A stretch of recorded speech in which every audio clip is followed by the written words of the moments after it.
नमस्कार और the deep dive में आपका स्वागत है।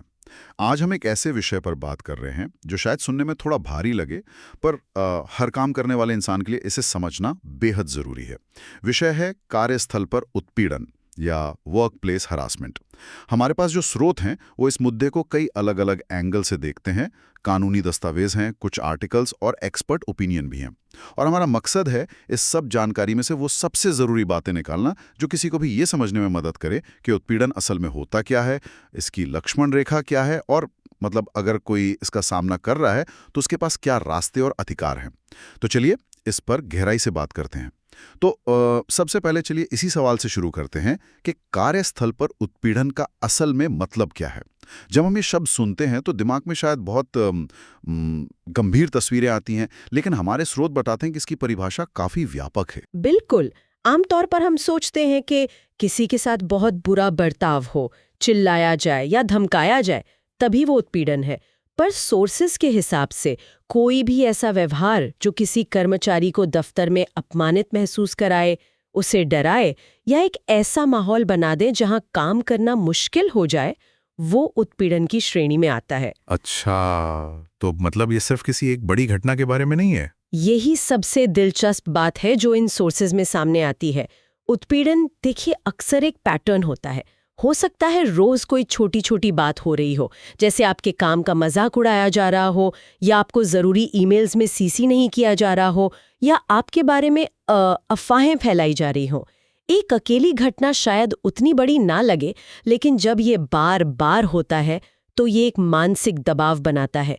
ये एक असुरक्षित और अपमानजनक माहौल बना देता है, और कानून इसी पैटर्न को उत्पीड़न मानता है। ये समझना बहुत जरूरी है, क्योंकि कई बार लोग खुद ही कंफ्यूज हो जाते हैं कि जो उनके साथ हो रहा है वो वाकई उत्पीड़न है या वो कुछ ज्यादा ही सोच रहे हैं। तो इसे और साफ करने के लिए चलिए इसके प्रकारों पर बात करते हैं। स्रोत 5 मुख्य प्रकार बताते हैं: यौन उत्पीड़न, मानसिक उत्पीड़न, मौखिक दुर्व्यवहार, भेदभाव और धमकी या दबाव। सबसे पहले यौन उत्पीड़न पर आते हैं, क्योंकि इसके बारे में शायद सबसे ज्यादा बात होती है। हाँ, यौन उत्पीड़न या सेक्सुअल हरासमेंट एक बहुत ही गंभीर श्रेणी है, और इसके लिए भारत में एक खास कानून, पॉश एक्ट भी है, जिस पर हम आगे बात करेंगे। इसकी परिभाषा बहुत विस्तृत है। इसमें अनचाहा शारीरिक संपर्क, अश्लील कमेंट्स करना, सेक्सुअल फेवर मांगना या पोर्नोग्राफी दिखाना, इशारे करना, ये सब शामिल हैं। यहाँ एक दिलचस्प बात जो स्रोत बताते हैं वो ये है कि पॉश एक्ट में कार्यस्थल की परिभाषा सिर्फ ऑफिस की चारदीवारी तक सीमित नहीं है। बिल्कुल सही। ये एक बहुत जरूरी पॉइंट है। कार्यस्थल में ऑफिस की पार्टियां, क्लाइंट की साइट पर जाना, ऑफिस की गाड़ी में घर लौटना या काम से जुड़ा कोई भी कॉल या मैसेज भी शामिल हो सकता है। अच्छा, मतलब अगर उत्पीड़न काम के संदर्भ में हो रहा है तो जगह मायने नहीं रखती। ये कानून के दायरे को बहुत बढ़ा देता है और कर्मचारियों को ज्यादा सुरक्षा देता है। ये तो बहुत महत्वपूर्ण जानकारी है। अब आते हैं मानसिक उत्पीड़न और मौखिक दुर्व्यवहार पर। सुनने में ये दोनों काफी मिलते जुलते लगते हैं, इनमें कोई फर्क है क्या? ये एक दूसरे से बहुत जुड़े हुए हैं, और ये एक बहुत अच्छा सवाल है। आप इसे ऐसे समझ सकते हैं कि मौखिक दुर्व्यवहार एक हथियार है, जैसे सबके सामने किसी पर चिल्लाना, अपमानजनक भाषा का इस्तेमाल करना या किसी की काबिलियत पर बार बार सवाल उठाना। ये वो चीजें हैं जो साफ साफ सुनाई देती हैं। और मानसिक उत्पीड़न? मौखिक दुर्व्यवहार तो इसका एक हिस्सा है ही, लेकिन इसके अलावा भी बहुत कुछ है। जैसे किसी को जानबूझकर जरूरी मीटिंग से बाहर रखना, उसे टीम से अलग थलग महसूस कराना, अच्छा, या लगातार उसके काम में ऐसी गलतियां निकालना जो असल में है ही नहीं।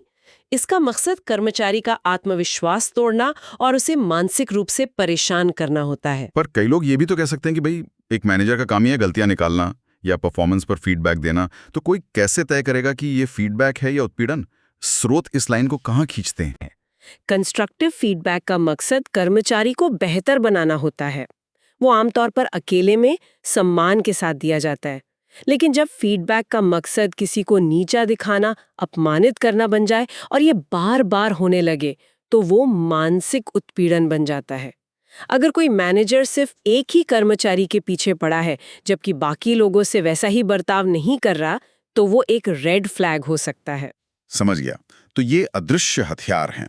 और स्रोत बताते हैं कि उत्पीड़न के कुछ और भी रूप हैं जो इतने ही छिपे हुए पर उतने ही हानिकारक हो सकते हैं, जैसे भेदभाव या डिस्क्रिमिनेशन। ये हमेशा चिल्लाने या धमकाने के रूप में नहीं आता, सही है? बिल्कुल नहीं। भेदभाव तो और भी ज्यादा छुपा हुआ हो सकता है। इसका मतलब है किसी व्यक्ति के साथ उसकी जाति, लिंग, धर्म, उम्र या किसी और पहचान के आधार पर अलग या अनुचित व्यवहार करना। जैसे किसी को सिर्फ इसलिए प्रमोशन ना देना क्योंकि वो एक महिला है और कंपनी को लगता है कि शादी के बाद वो काम छोड़ देगी।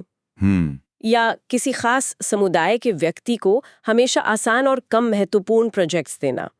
ये सब भेदभाव है और उत्पीड़न का ही एक रूप है। और आखिरी प्रकार है धमकी या दबाव, जिसे इंटिमिडेशन कहते हैं। हाँ, इंटिमिडेशन या दबाव का मतलब है किसी को डराकर कोई काम करवाना या उसे अपनी बात मनवाने के लिए मजबूर करना।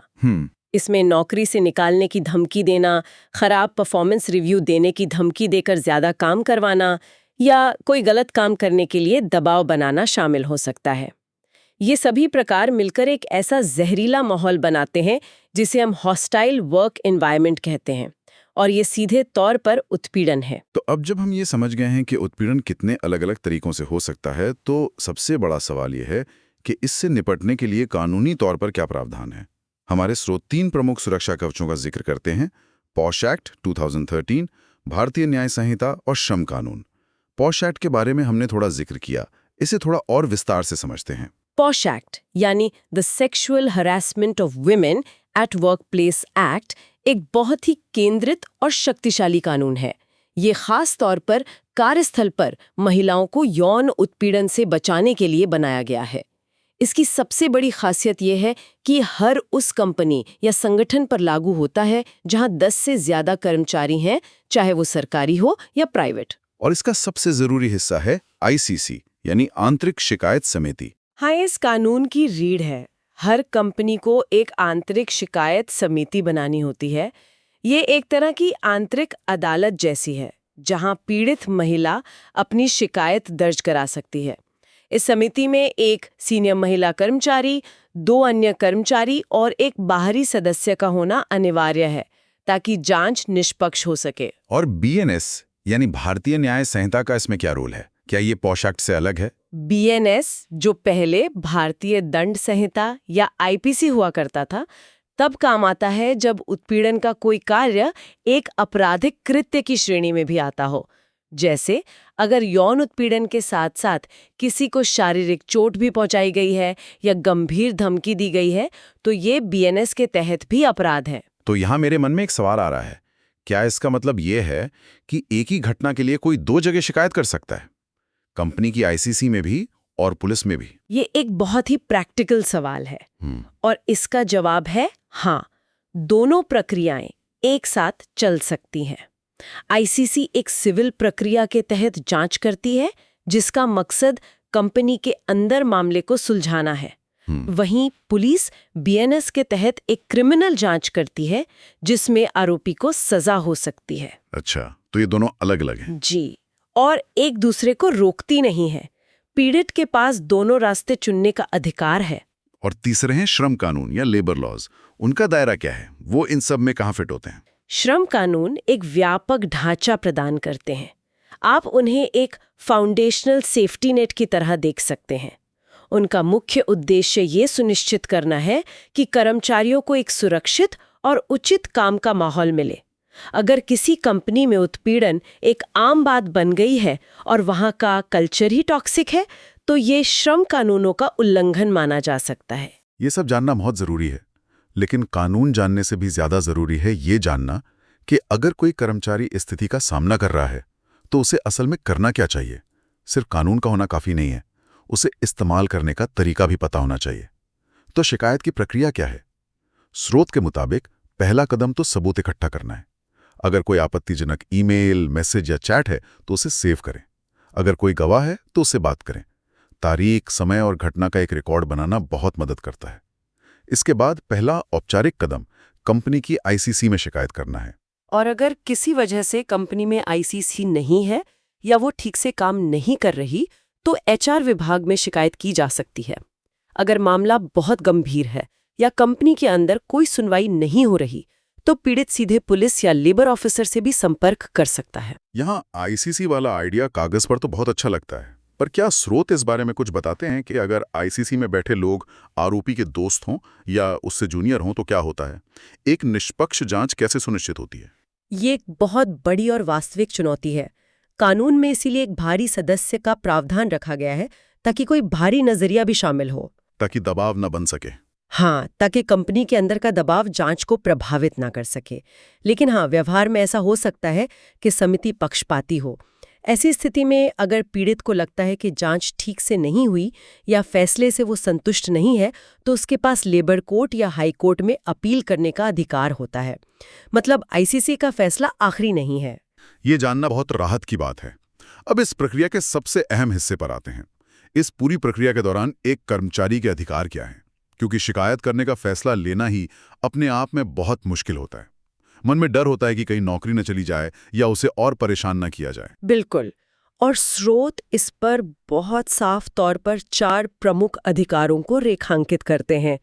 पहला है सुरक्षित कार्यस्थल का अधिकार, right to a safe work place. ये हर कर्मचारी का मौलिक अधिकार है कि उसे एक ऐसा माहौल मिले जहां वह बिना किसी डर और अपमान के काम कर सके। दूसरा अधिकार है निष्पक्ष जांच का अधिकार, right to a fair investigation. इसका मतलब है कि जब कोई शिकायत की जाती है तो उसकी जांच बिना किसी पक्षपात के होनी चाहिए। समिति को दोनों पक्षों को सुनना होगा, सबूतों को देखना होगा और फिर फैसला लेना होगा। तीसरा है गोपनीयता का अधिकार, राइट टू कॉन्फिडेंशियलिटी। ये बहुत ही महत्वपूर्ण है। शिकायत करने वाले व्यक्ति, आरोपी और गवाहों, इन सब की पहचान को गोपनीय रखना जरूरी है। गोपनीयता इतनी जरूरी क्यों है? कुछ लोग तर्क दे सकते हैं कि इससे आरोपी को फायदा नहीं मिलता। ये सवाल भी बहुत वाजिब है। गोपनीयता का मकसद 2 तरफा होता है। पहला, ये शिकायत करने वाले को ऑफिस की गॉसिप और शर्मिंदगी से बचाता है, ताकि वो बिना डरे अपनी बात कह सके। दूसरा, ये गवाहों को भी सुरक्षा देता है, ताकि वे बिना किसी दबाव के सच बता सकें। अगर सब कुछ पब्लिक हो जाएगा तो शायद कोई भी गवाही देने के लिए आगे नहीं आएगा। सही बात है। और हाँ, जब तक कोई दोषी साबित नहीं हो जाता, तब तक उसकी प्रतिष्ठा को भी अनावश्यक नुकसान से बचाना जरूरी है। और चौथा, जो कि शायद सबसे महत्वपूर्ण है, बदले की कार्रवाई से सुरक्षा का अधिकार। स्रोत इसे रिटेलिएशन के खिलाफ सुरक्षा कहते हैं। हाँ, और ये अधिकार एक तरह का सुरक्षा कवच है। इसका मतलब है कि शिकायत करने की वजह से कंपनी उस कर्मचारी के खिलाफ कोई भी नकारात्मक कार्रवाई नहीं कर सकती, जैसे उसे नौकरी से निकालना, उसका डिमोशन करना, किसी बेकार जगह पर उसका ट्रांसफर कर देना या उसका प्रमोशन रोकना। अगर कंपनी ऐसा कुछ भी करती है तो ये अपने आप में एक अलग और गंभीर अपराध माना जाता है और इसके खिलाफ भी कानूनी कार्रवाई की जा सकती है। वाह, ये जानना तो बेहद जरूरी है। मतलब शिकायत करना आपका अधिकार है और उस अधिकार का इस्तेमाल करने की वजह से आपको सजा नहीं दी जा सकती। बिल्कुल, ये अधिकार इसलिए जरूरी है ताकि लोग बिना किसी डर के अपनी आवाज उठा सकें। अगर लोगों को लगेगा कि शिकायत करने से उनकी नौकरी ही खतरे में पड़ जाएगी, तो कोई भी कभी आगे नहीं आएगा और उत्पीड़न करने वालों का हौसला बढ़ता जाएगा। ये चारों अधिकार मिलकर कर्मचारी को इस मुश्किल प्रक्रिया के दौरान ताकत देते हैं। तो आज हमने समझा कि कार्यस्थल पर उत्पीड़न क्या होता है, ये कितने सूक्ष्म और अलग-अलग तरीकों से हो सकता है और सबसे महत्वपूर्ण, इससे निपटने के लिए क्या कानूनी रास्ते और अधिकार मौजूद हैं। अगर संक्षेप में कहें तो मुख्य बातें हैं अपनी स्थिति को पहचानना, चाहे वो मानसिक हो, मौखिक हो या भेदभावपूर्ण हो, सबूत इकट्ठा करना, फिर पॉश एक्ट जैसे कानूनों के बारे में जानना और आईसीसी या एचआर के माध्यम से शिकायत करने के अपने अधिकार का उपयोग करना। और ये याद रखना कि इस पूरी प्रक्रिया के दौरान गोपनीयता और रिटेलिएशन के खिलाफ सुरक्षा आपका हक है। हमने कानूनी प्रक्रियाओं और अधिकारों पर तो विस्तार से बात कर ली, जो कि बेहद जरूरी है, लेकिन एक विचार में श्रोताओं के लिए छोड़ना चाहूंगी। हमें ये सोचना चाहिए कि किसी भी कंपनी की संस्कृति की, मतलब कल्चर की, इसमें क्या भूमिका है। कानून और शिकायत समितियां तो तब काम आती हैं जब नुकसान हो चुका होता है, जब उत्पीड़न की कोई घटना हो जाती है। मतलब आप रोकथाम की बात कर रहे हैं, प्रिवेंशन। बिल्कुल। क्या हम इससे एक कदम आगे जा सकते हैं? क्या हम ऐसा सकारात्मक और सम्मानजनक माहौल बना सकते हैं जहां उत्पीड़न जैसी चीजें पनप ही ना सके, जहां लोग एक दूसरे से असहमत होने में भी सम्मान का दायरा ना लांघे, जहां जीरो टॉलरेंस सिर्फ पॉलिसी डॉक्यूमेंट में लिखा एक शब्द ना हो बल्कि कंपनी के डीएनए का हिस्सा हो? क्योंकि रोकथाम हमेशा इलाज से बेहतर होती है। ये सवाल सिर्फ मैनेजमेंट के लिए नहीं बल्कि हर एक कर्मचारी के लिए है कि वो एक बेहतर वर्क कल्चर बनाने में क्या योगदान दे सकता है।